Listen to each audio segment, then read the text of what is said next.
The Benny Group daw. Cafe Benny. Yan. Start tayo dito. Para ka lang nasa sala, no? Ganito yung style lang kanilang cafe. Yung aircon. I think may CR dyan. Counter. Ito yung counter nila. Ayan ang kanilang coffee.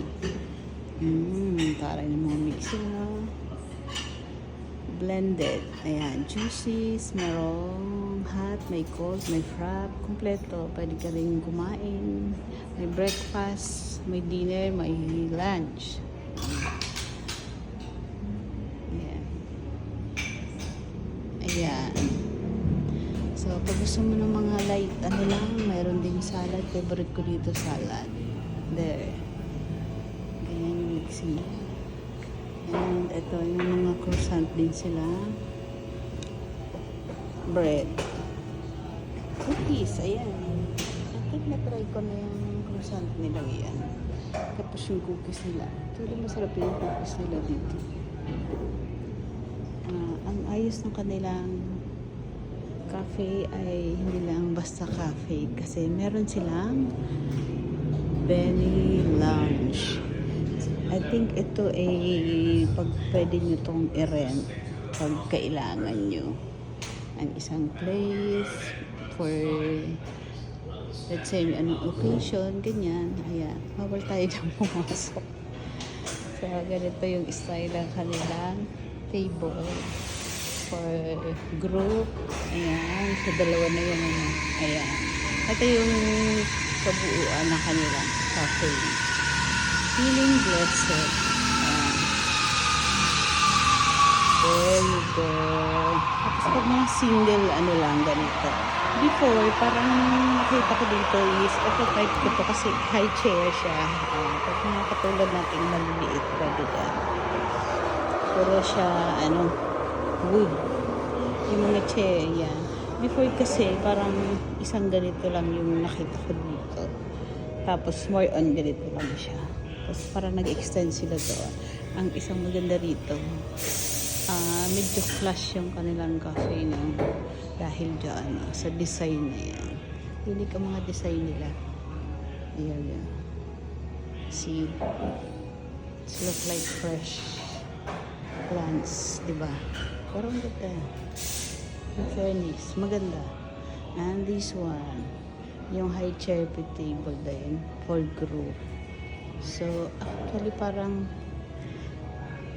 dito ginawa ng anak ko yung tutorial niya kasi nga dahil dito sa design na to. Sa side na to. Cafe Benny siya. Akala ko kay Benny, yung group ng mga singer, di pala. Joke lang. Enjoy every cup of blessings. Oo, tama nga. Enjoy every cup of blessings, either hot or cold. Di ba?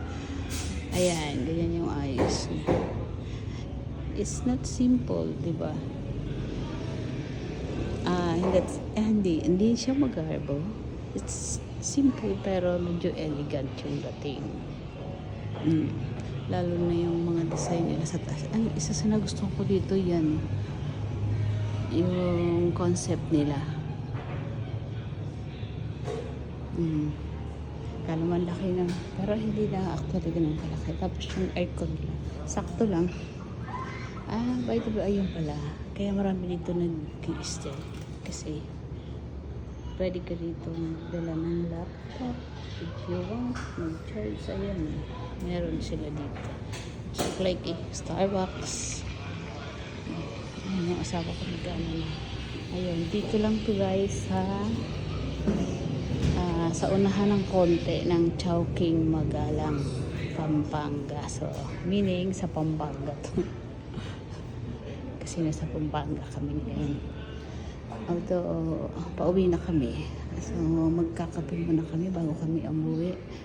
Ayan. Katapat lang to ng Mega Saver. Ang design ng Mega Saver na it's like SM. Kasi cool blue din. Akala ko na ano lang. Tapos ang mga pagkain nila, one of The best na natikman ko dyan yung balsamico nilang salad. Balsamico with chicken grill. Grill nila yung chicken. So, yun nilalagay nila sa sa salad. Ayun yung isa sa the best ko dyan na natikman. Yan, pagka inagawi din eh. Pwede kayong gumaan dito, drop by, take some coffee or tea. Ito pala yung mga newest nila. Ayan, matcha. Ito yung mga newest nila, drinks for summer. Ooh, it look like really delicious and sweet. Look at that, strawberry matcha. Ooh. Mamaya, itatry natin yan. Yung anak ko mahilig sa mga ang pasyente dito. Yung mga nagagawin ng Pampanga. Kasi, almost corner lang to eh. Ang place niya ay sa tapat mismo ng Macsaver Fire Station and sa unahan ng konti. Yan yung crossing with munisipyo ng Magalang. Yun po. Madali lang hanapin and I think 24 hours din sila. Tama ba? Sorry. 8 o'clock to 12 midnight. Ayun, open sila dito.